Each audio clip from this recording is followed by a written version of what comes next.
And welcome to Cruise Control, your on-air automotive magazine. Hello, everyone. It is Fred Staab and Les Jackson. Les, how you doing? Excellent, Fred. Excellent. As you are, because both of us are rather anxious to get going with telling people what is happening in the auto world today. Yep.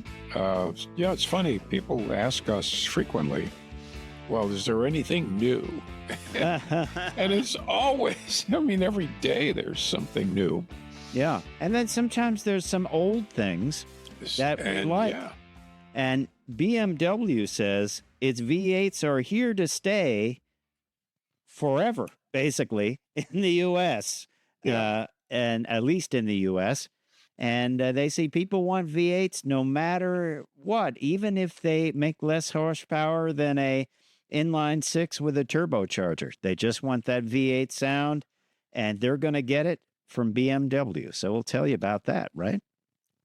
Yeah, that's interesting because it used to be that BMW, the German companies, used to have the attitude of, well, you will drive what we think you should drive. Well, Mercedes has that, and that's kind of cost them a little bit. Yeah, but hey, good for them. Anyway, if you plan on buying a Mustang, especially a Mustang GTD, you better be prepared to keep it for a while. Yes. Remember how they had the special board of inquiry for the Ford GT? Well, they are having that for the GTD Mustang. So they're going to ask you how you use it, how often you're going to drive it, and you're not going to be able to sell it very easily. You'll sign a contract that penalizes you heavily if you sell it. So you're sort of renting it. You're sort of, yeah. Anyway, we're going to talk about the pros and cons of that. Yeah. And Dodge, I think this is interesting, Fred, because you just were talking about, not just now, but a little while ago, about modest priced performance cars. And the Dodge new CEO is saying, this is the right time for a sub $30,000 performance car. Yeah, we'll talk about, you and I will talk about what that might be. That's right. And we agree with him. And you can bet Dodge will come up with something pretty exciting. Yes. Well, we were talking about Toyota bringing back the Celica, probably not necessarily under $30,000, but a 2-liter 400 horsepower engine with all-wheel drive. Wow.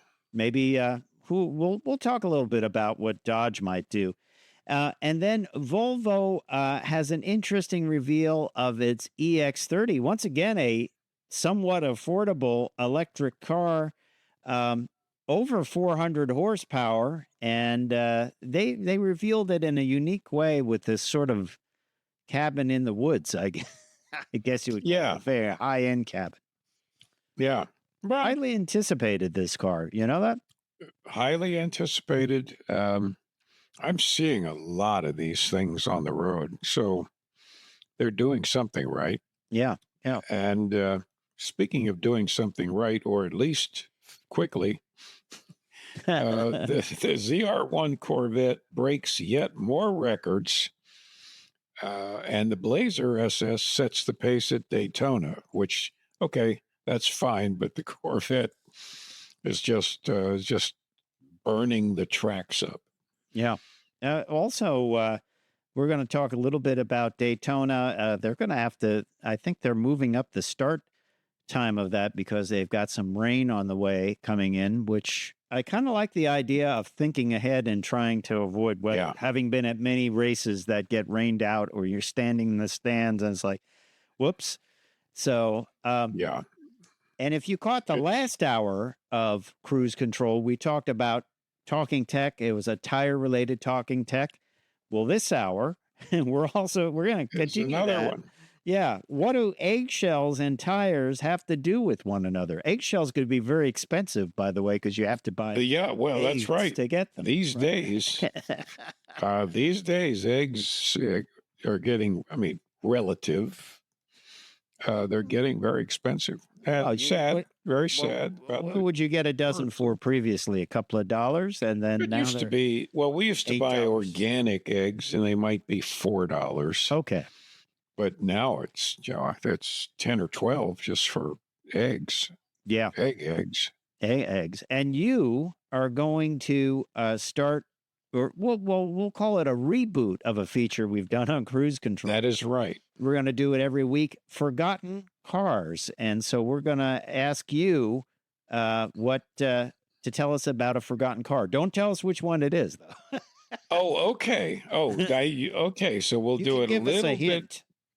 Okay. Well, what I'll do here is I'll give you. I'll try not to even hint what the company is, but it's a car that came out only 2 years here. It was very costly, and it was designed to be kind of the equivalent of a big high-end sedan. Mm-hmm. It was powered by a 400 horsepower engine, but I'm not going to tell you how many cylinders. All right. Get people thinking about this. That's right. I drove one on a trip to Newport, Rhode Island for a week. Just good background. That doesn't help you. No, but I will tell you, it only got 10 miles to the gallon. Okay. All right. And it was wonderfully luxurious. I mean, just incredibly luxurious.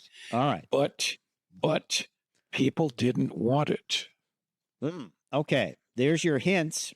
There's your hint. We'll talk about that later in the show. That's right. And tell you about that in Cruise Control. We're going to do that every week here on Cruise Control. And yeah, it'd be a lot of fun. I constantly am reminded by some cars that we've completely forgotten. I told you about one. Don't mention it because we'll do it in a future. No. Forgotten cars. But that's an interesting one too. But let's get started, Les, with our story about BMW and V8s. Now, you and I covered a Mercedes. I think it was it a C63 AMG? C63, right. And we asked our audience, hey, this has a turbo 4-cylinder, powerful, but would you want that? And most of our audience said, no, I don't want that. It needs to have a V8. If we're going to spend that kind of money, it needs to have a V8. And BMW has kind of picked up on this vibe because they say V8s are here to stay, at least in the U.S. And we've been seeing many manufacturers, of course, talk about, well, I'm going to delay going all electric, or I'm going to keep the internal combustion engine around in a certain form. But BMW is saying, and they actually cite that C63 AMG. They said we're not gonna do that. We're gonna keep them around in things like the M5 and others because our customers want the V8. They want the V8 sound. They don't care if it makes less horsepower than an inline turbo 6 or turbo 4. They just want the V8, the big naturally aspirated V8 or turbocharged V8, whatever it is. And so that's what they're going to stick with. What do you think about that? Well, I like this. It's kind of funny when you think about it because the V8s now are in the exotic class that V12s used to be at. Yes. And V12s were impractical. I mean, they put out a lot of power, but a lot of them were small displacement, right? They were very small displacement. Ferrari was famous for 12-cylinder, 3-liter engines. You could have half of that V6. But it is interesting. Now BMW is even willing to put V8s in, even though And I love the phrase that somebody wrote saying that they share with the heavier V8 engine, they share a curb weight with only Nimitz class aircraft carriers. And it's not quite that bad, but it's bad. No, I mean, it's an aluminum V8. I mean, yeah, it's something about the sound, right? Well, yeah, you can't, well, you can, I guess, electronically you could create it, but otherwise, mechanically, you can't recreate the sound of a V8. I've built a lot of V8 engines. Well, and you can't duplicate it. A V4 wouldn't sound like it. It would sound like I've never heard of V4, so I don't know. No, a V4 because of the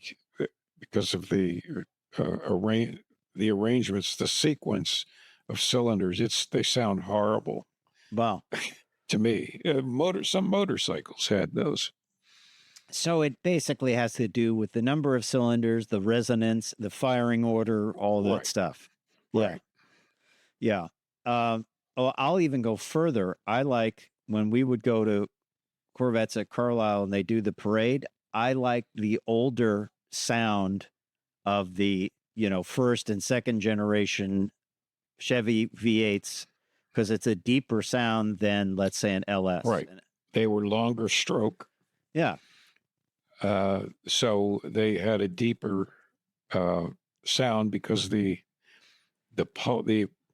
exhaust pulses weren't coming out at as high a speed. Yeah. This gets really technical. But there's a reason for why people like it. It hits the frequencies they like. Yeah.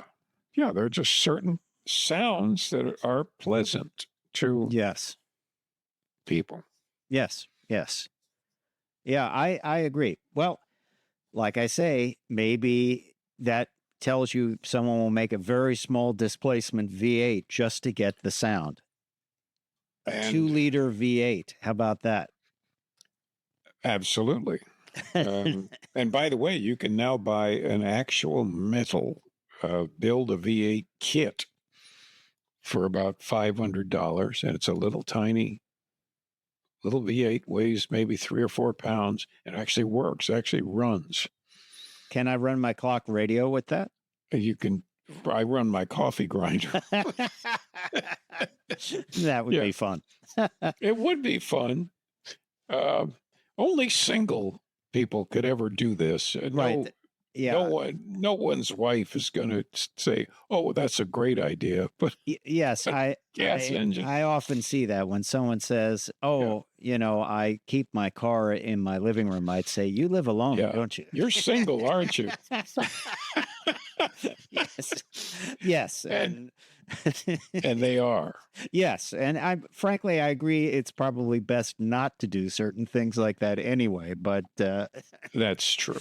Well, let's move on to our next story. And it has to do with a very exotic Mustang GTD. Of course, we've talked about this. Ford is going all in Le Mans, and they think the Mustang can take on the Porsche, and the GTD Mustang is the pinnacle of development of a street Mustang. So let's say you want to buy one. They're very, very limited. And it's not like you're going to walk into your dealer and say, "Okay, I'll buy one. Yeah, give me this nice metallic red one that looks good." You almost have to pitch yourself for this, right? They're going to make a run of 300 to 700 cars per year. Already over 7,500 people have raised their hand raisers, and said, "Yes, I would like one."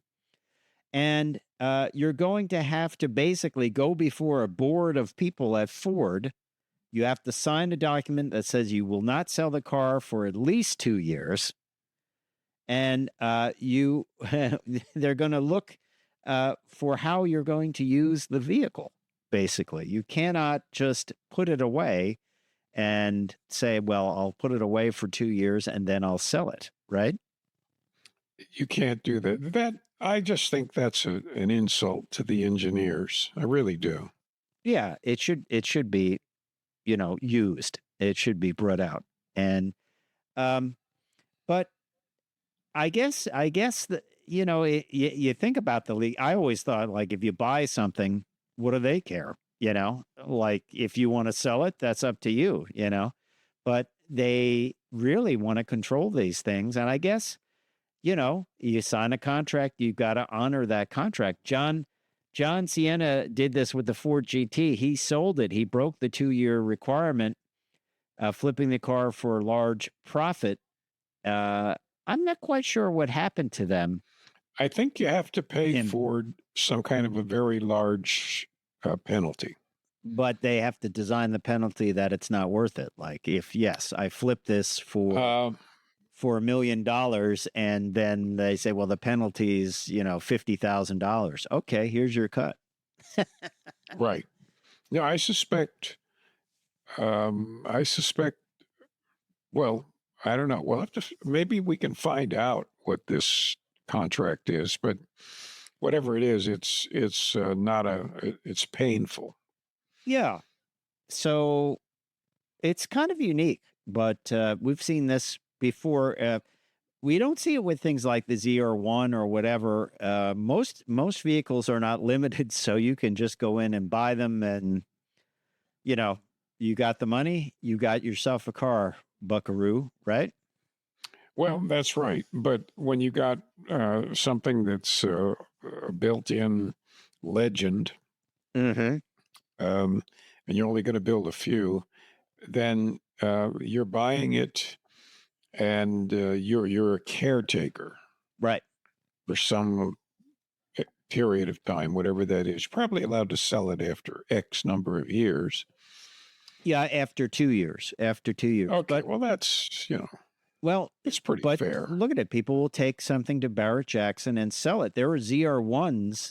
People couldn't get ZR1s. People couldn't get Z06s. I'll go back that far. C8 Z06s. Yeah. Someone bought one, and they took it to Barrett Jackson and made money even after them buying it, them spending the money to put it in Barrett Jackson and paying the percentage, and they made money. And that's speculating. And people were happy because they couldn't buy the Z06. So now they had one. Yeah, they paid more money, but maybe even less money for it, with all said and done, than going to a dealer and having it marked up, with a huge margin. So I don't know, but yeah, somebody made some money on it. Seems like a lot of work, though. Well, it does seem like a lot of work, and and expense. Yeah. Cool that Mustang, a Mustang like this is going to be available. I love the see-through window for where the back seat was. It's to look at the suspension. That's kind of a fun thing that somebody came up with. But this is a heck of a Mustang, by the way. Goes without saying, this is going to be a future collectible. But very, very cool, and very exciting. And I tell you what, maybe it's worth it. I wouldn't sell, if I bought it, I wouldn't sell it after 2 years. This is kind of the Bugatti Veyron of Mustangs. Yeah. And the goal is, as I say, to get this level of performance, and they want to take on Le Mans, and they want the Mustang to be like a competitor, a worldwide competitor. Well, this will do it. Yeah. Yeah. Interesting stuff. Now, I will say one thing. I think, first of all, I think it's really a good-looking Mustang. Sometimes they can just look too wanky, overdone. Yeah, but the screws showing in the wing in the back, I think they could have done a smoother job than that. Mm-hmm. It's kind of a besides having all the exotic stuff, it's got a wide body kit on it that is cool. I'm sure somebody will sell that wide body kit for normal Mustangs. Just look. But cool stuff. I love the wheels. I love the magnesium wheels. Yeah, wags are neat.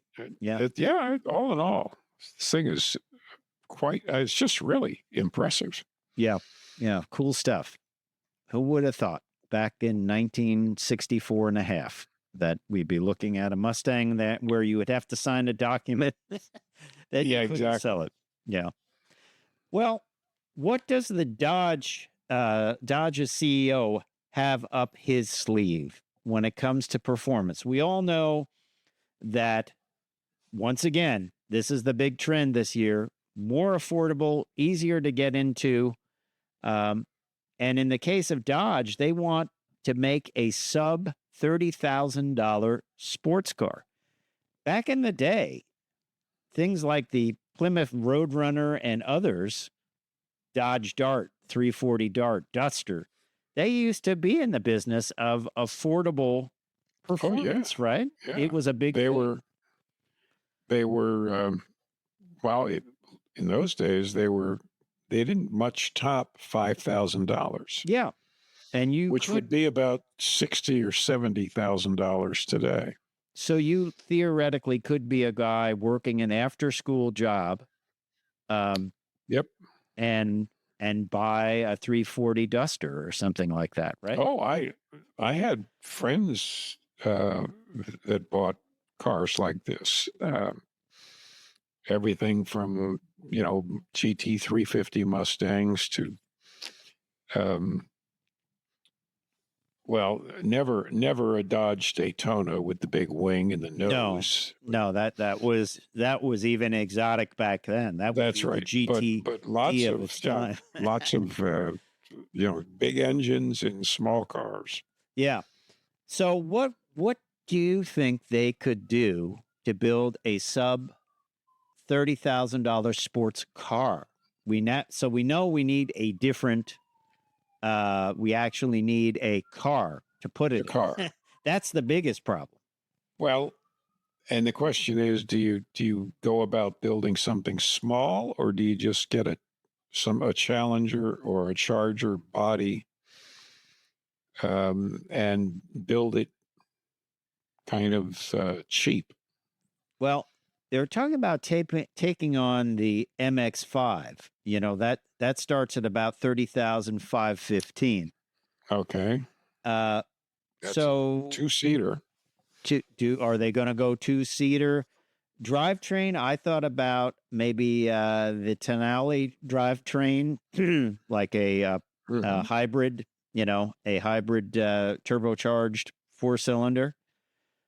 Probably that would be what you're looking at for sub $30,000, or a really tiny small car, and they'll just throw that Hemi in it. Well, I don't know. Well, see, now if it's a sports car, then you could kind of make like a mini Viper. Right. I like that idea. And I think that would be pretty easy to do. But the problem is they can't go. They'd like to make it a parts bin type of thing. They don't have anything small car to put it in. No, they don't. Well, other than the the alpha version of the Miata. I don't know. I don't know what the Fiat version.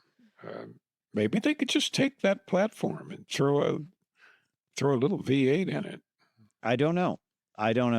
But we'd like your opinion on it. Let us know what you think they could do to build a sub $30,000 sports car. I think it has to be a clean sheet type of deal. You look back to, maybe think back to things like the Solstice. Remember the Solstice? Yep. That could be a forgotten car too. But that was a rear drive, 2-seat roadster with a 4-cylinder in it. I don't even think it was a turbocharged 4-cylinder. No, it was just a pretty large displacement 4-cylinder, about 108. Yeah. And you think back to that, and you think back, well, what would that mean? And I think they could do it. I think they could do something like that. I'm not sure if they would be able to come up with the parts and pieces to do that, but we'll have to see. We'll have to see if that is a possibility in the future for them. I think it would be great to have an affordable car like that again. I mean, the only thing I can think of that they have right now that's like that is a BRZ, and I think that is something that they could model it after. We'd have to see. We'd have to see, though. Maybe a BRZ or the 86. That's the type thing that they would do. BRZ or 86. Yeah. They could model it after that, right? I think so. I'd love to work on a program like that. Yeah. Interesting stuff. Hey, you're listening to Cruise Control, your on-air automotive magazine. Fred Staab and Les Jackson. We are glad you are along for the ride. Let's talk a little bit about the EX30, and that is from Volvo, and it got kind of an interesting reveal, and a very snowy reveal for sure, but pretty big deal. EX30 is going to be a very affordable electric vehicle from Volvo.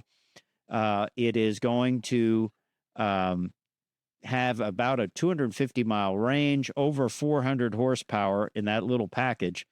And they were kind of looking at the cross-country version of this, the EX30 cross-country, which even Volvo has gotten into the act with a kind of a more off-road active lifestyle version of the EX30, haven't they? Well, you're right. And now you can't sell anything unless it has a roof rack on it with with some sort of sports equipment. Yeah. Skis and kayak and all that. Yeah, stuff. A little bit raised up. Yeah. They did a reveal of this in the town of Lulea to facilitate the ultimate outdoor experience that defines cross country. And it's a good looking version with a little raised up, a little bit bigger tire, apparently some more cladding and a roof rack. A lot of cladding. Yeah. It looks kind of cool, I think, that way. But most probably won't be sold that way, I would imagine, right? That's right. They did it at a cabin that you can rent in that little near that little town. A lot of windows, a lot of large windows in that cabin. It looks like it would be really cold in there if you're sitting near the windows. Yes, unless they're like quadruple layer windows. Very snowy, but a cool car. And EX30, very basic car, kind of takes the page from the Teslas with the big tablet screen. A little bit, yeah. It's rather basic inside, not a lot of frills. Mm-hmm. So, but it's got everything you need. Yeah, it's got everything you need. It certainly does. So, there you have it. What do you think? EX30, I think it's going to be a big hit. I think so too. Volvo really doesn't have much in the lower end of prices. Mm-hmm. And I people do really like Volvos. Mm-hmm. So yeah. Good stuff. Good stuff. What do you think? Would you buy something like that EX30? If I were buying an SUV, yeah, I probably would. Just because it's simple. You know, it's not stripped out. It's simple. It's easy to use. It's for people that maybe haven't owned a new vehicle in 10 or 12 years and aren't familiar with all the gadgetry. Mm-hmm. I think they'd be comfortable. Yeah. Well, Volvo is going to launch 5 new models, and they in 2025 they have 2 new models based on the SPA 3 platform, which will be interesting to see. The EX90, EX60. So that is a lot of work for Volvo. We'll be looking forward to reporting on them. Okay, Les. So now it's time to talk a little bit about this forgotten car. Give us a few more clues, and then we'll do the reveal. How's that? Okay. Well, the price of the car was $94,000, and this is in 2004. Okay, that's huge. It's huge today. It's huge. So you would think that it was coming from, Audi, Mercedes, Rolls-Royce. Okay, but it wasn't. All right. It was you had to kind of look twice. I think it's time to reveal it. The forgotten car of this week's Cruise Control is the Volkswagen Phaeton. Ah, the luxurious, high-end. Incredibly luxurious with a huge, and by the way, I measured, you got a picture of it there. I measured that VW logo, chrome logo on the front. It was 9 inches. Wow. So they were proud it was a Volkswagen.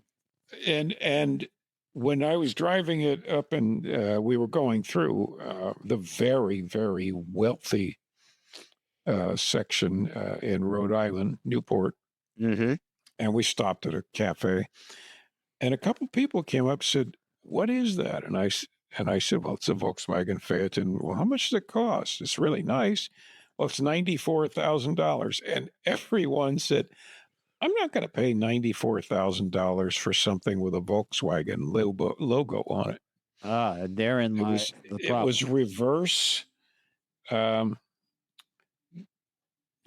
Reverse badge. Reverse ostentation. People just, they love the car, but they frankly said, "No, not with the Volkswagen logo on it." Wow. So really, it was a big miscalculation. Great vehicle, but big miscalculation. And it had the same V16 or W16 engine that went into the Bugatti Veyron. Wow. Except this was naturally aspirated. What was the horsepower on it? Do you remember? 405. It was plenty fast. I bet. And very complex W16. Very two complex V8's engine. Basically, right? It's 2 V8s, but they're very, very shallow V's shaped. And they're Siamese together. Oh, and the timing. And in a Veyron, of course, it's got 4 turbochargers, 7 radiators. But this was, and the one I drove looked just like this, actually, that nice dark wood and white interior accents. Wow. It's a delight to drive, but as I say, it got 10 miles to the gallon. Well, I wonder what these things go for today, and if there wasn't that many made, I'm sure. Oh, right? they didn't sell many. In Europe, they sold the Phaeton either with a V6 or a diesel. Okay. I suspect they sold more because the Europeans aren't that status conscious as Americans. Yeah. I'm sure it was a perfectly good car with a V6 in it too. And they sold it for more years, but here it was only 2 years.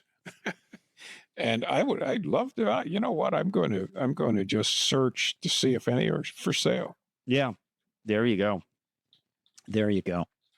Well, while Les searches for that, I'm going to tell you a little bit about what's been going on with the ZR1. The Corvette ZR1 has been busy breaking track records at 5 tracks, Les. They broke records at Watkins Glen Long Course, Road America, Road Atlanta, Virginia International Raceway Full Course, and Virginia International Raceway Grand Course. The driver at Watkins Glen was Bill Wise, who was a lead performance engineer, chassis controls. At Road America, it was Brian Wallace, lead vehicle dynamics engineer. Road Atlanta, Chris Barber, lead development engineer. And then Aaron Link drove it as the global vehicle performance manager at both of the Virginia International courses. So sounds like they've been out having some fun, doesn't it? Well, yes, they have, and they didn't invite us. Yeah, that's pretty cool. But we know that the ZR1 is just an absolute world-class, dominant performer. Yes, indeed. Yes, indeed. And with a warranty. Yeah, with a warranty. So look for that to break more records, I'm sure, as they come along, because that's something like they like to talk about a lot. Let's talk a little bit about Mitsubishi. We're always looking for a deal for you. The new 2025 Mitsubishi Outlander will be priced from $29,645, and it's going to get extensive updates to the interior with new materials, revised controls, updated cup holders. Always important to get updated cup holders. Very important. Very important. Yeah, and exterior updates include 18 and 20-inch wheel designs, new designs there, updated front grille and bumper, revised taillights, retuned steering. I like that. Updated suspension tuning, highlighting new drivability, a new Yamaha audio system, and a 10-year, 100,000-mile powertrain limited warranty and 2-year limited maintenance included. Starting at $29,645.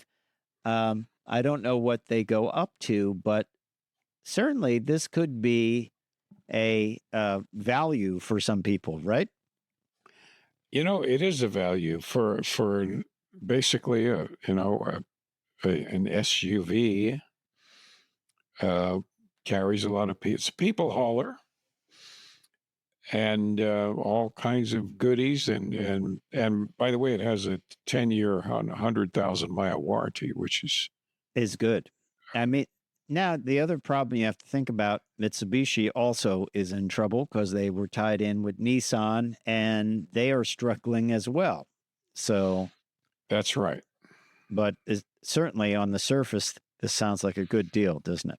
Yeah, but the Outlander is a respected model. It's been around a long time.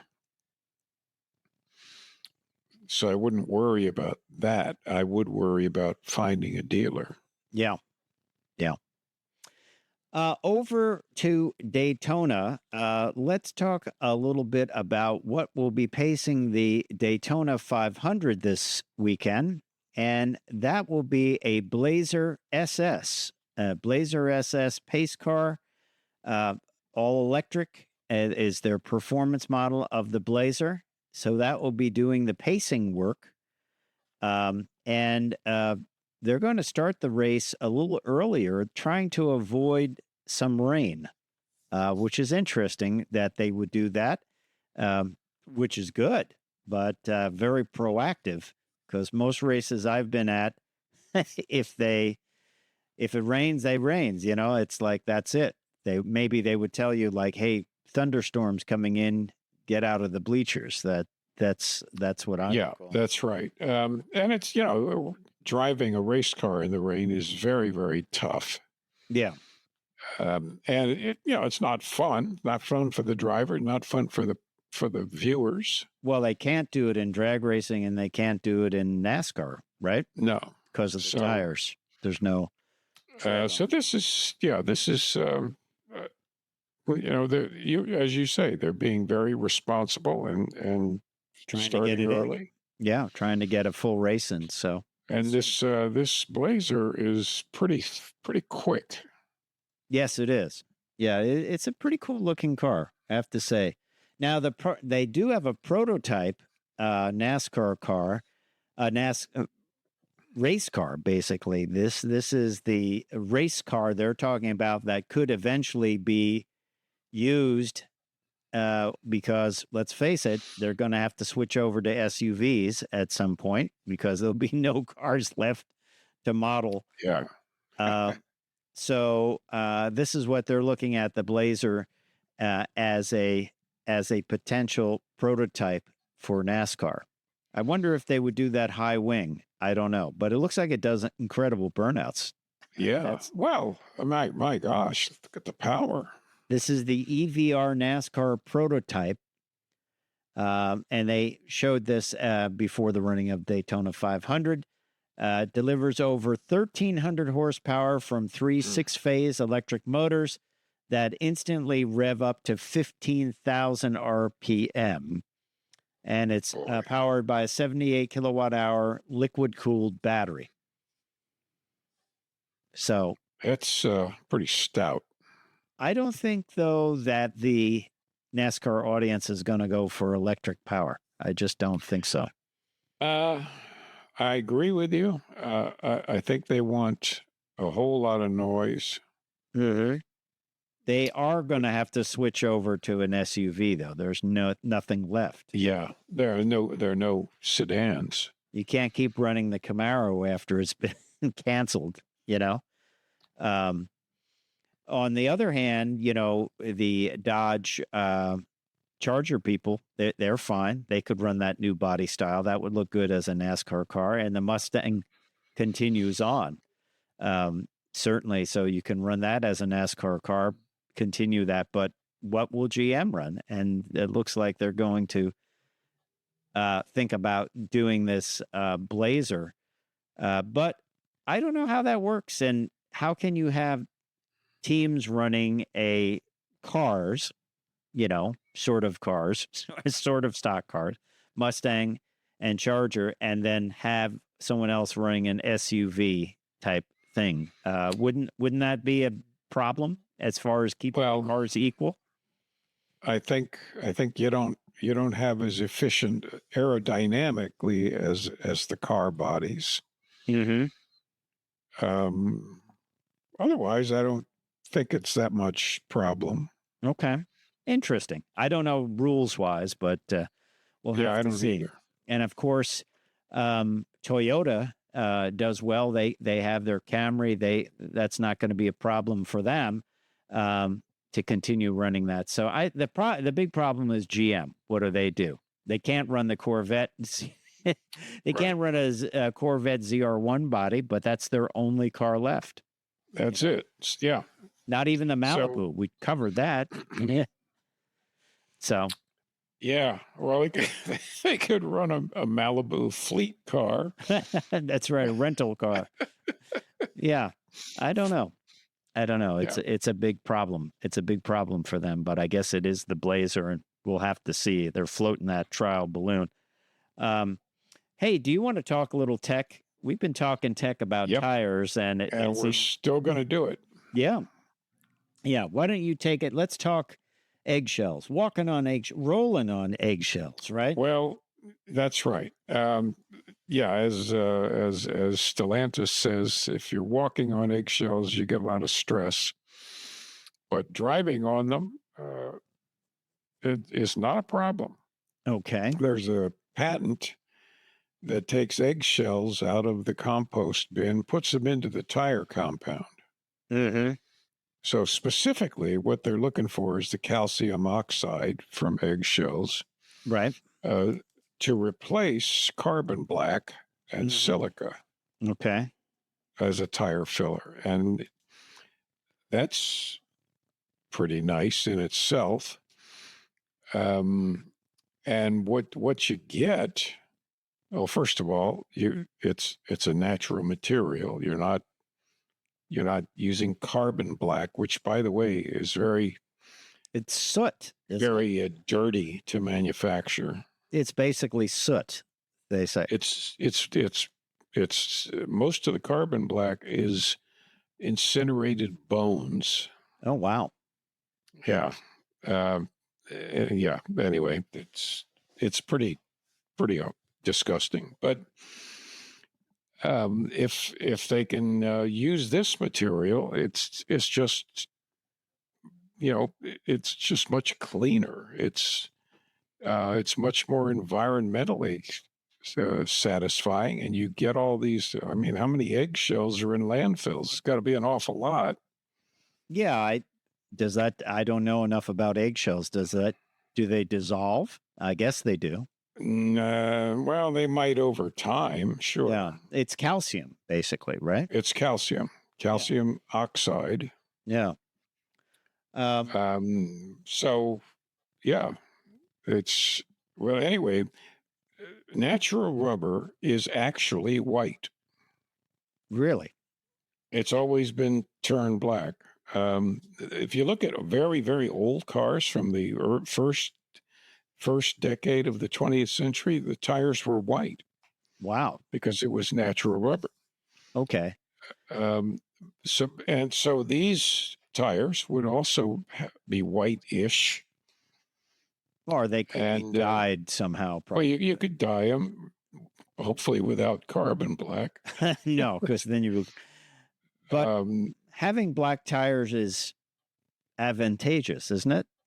Or do they just do it for looks? I mean, they've always been black, as far as I know. Well, yes, but as one who still loves white wall tires, sorry, it's just a nice looking part of a tire. Okay. I realize that nobody else cares about white walls, but I just think they're very handsome. I don't know. You can't get white walls from the factory anymore, can you? There's no car that's sold with white walls. I mean, you can get them from Coker Tire or others. I don't believe you can go to a tire store and get a white wall. I may be wrong, but yeah. But anyway, this is just a really, I think, really nice idea, and then it makes a nice tire, and all these eggshells, which all of us are terrified about biting into an eggshell. Okay.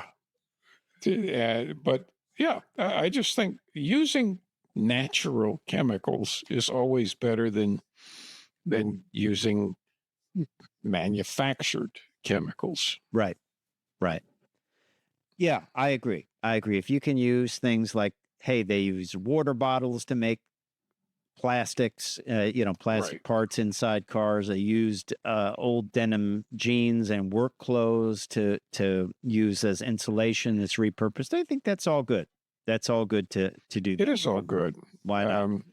And it would be fun to try these out. We have no idea what the life, how the life of the tire would be affected. Yeah. No, we don't. But interesting tech there. Interesting. Yeah, tech. It's cool stuff.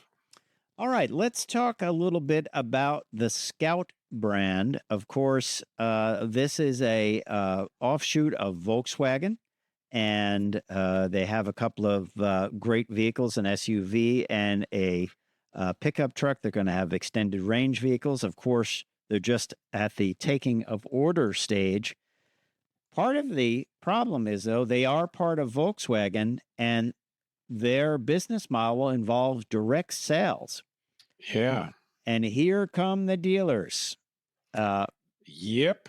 They are facing resistance in California, where California New Car Dealers Association, the CNCDA, has sent a cease and desist letter warning that the brand's sales strategy violates a 2023 amendment to the state vehicle code. The amendment prevents automakers from competing with their own franchise dealerships, a rule aimed at maintaining traditional dealer networks.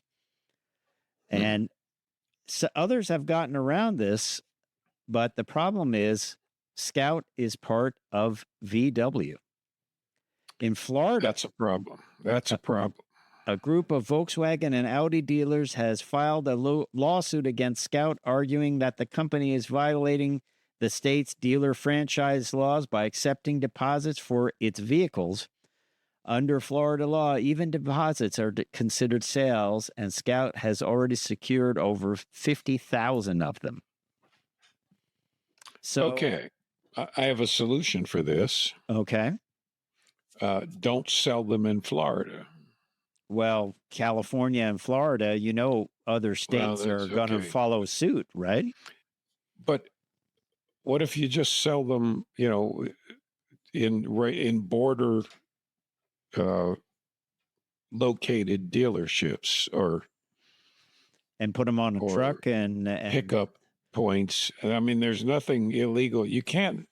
If I buy one here and I go move to California, California can't penalize me for buying one here. And no, but Connecticut would tax you. Connecticut. Oh, well, sure. They tax us here for personal property tax. So yeah, but garage tax.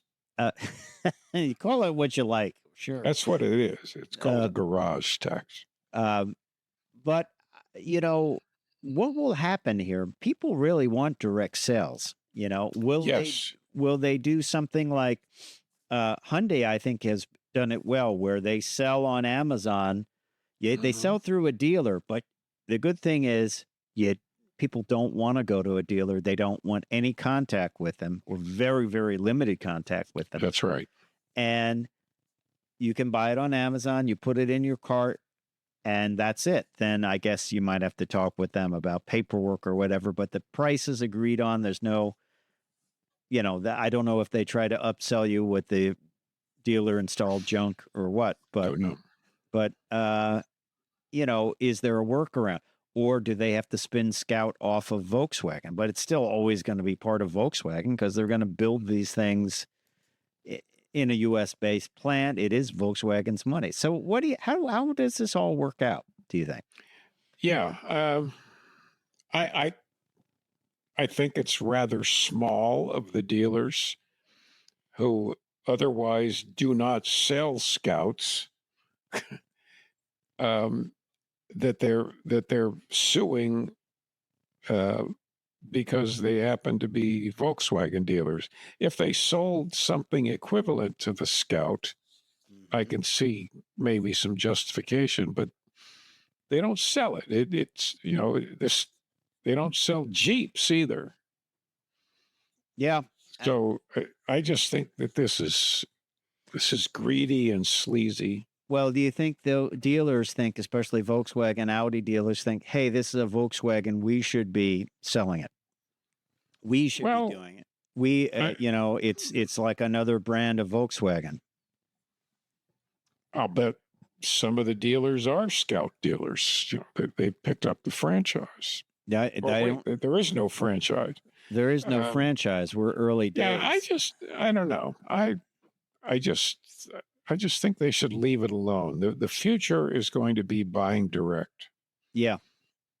Well, the other thing I always wondered, and obviously there are some great dealers out there where it's probably perfectly pleasant to buy a car from them, but the ones that make it unpleasant with the upcharges and the bad theater, when you buy a car and all that, don't they realize that?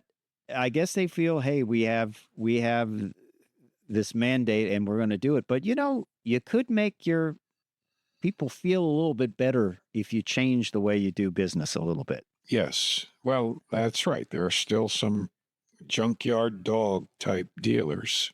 Yeah. Switching out vehicles, having vehicles that they advertise it and you go in, oh, it doesn't cost that. And, all the smoke and mirrors. I mean, if you just, and some are like this, so they're very fair. That's the price. Okay, great. Sounds good. Let's write it up. But the mumbo jumbo, if they cut that out, maybe people would be less likely to say. And it's going to get worse for a while because the administration just got rid of the consumer financial protection yeah, it was actually agency. The court did, right? It was, the bill was just found to be, I'm sure there was very lobbying going on. Can you lobby a court? I guess you can. The car dealerships have been lobbying against this agency for years. Yeah. So interesting stuff. Hey, well, we hope you've enjoyed this edition of Cruise Control. I'm Fred Staab. I'm Les Jackson. We are going to see you down the road.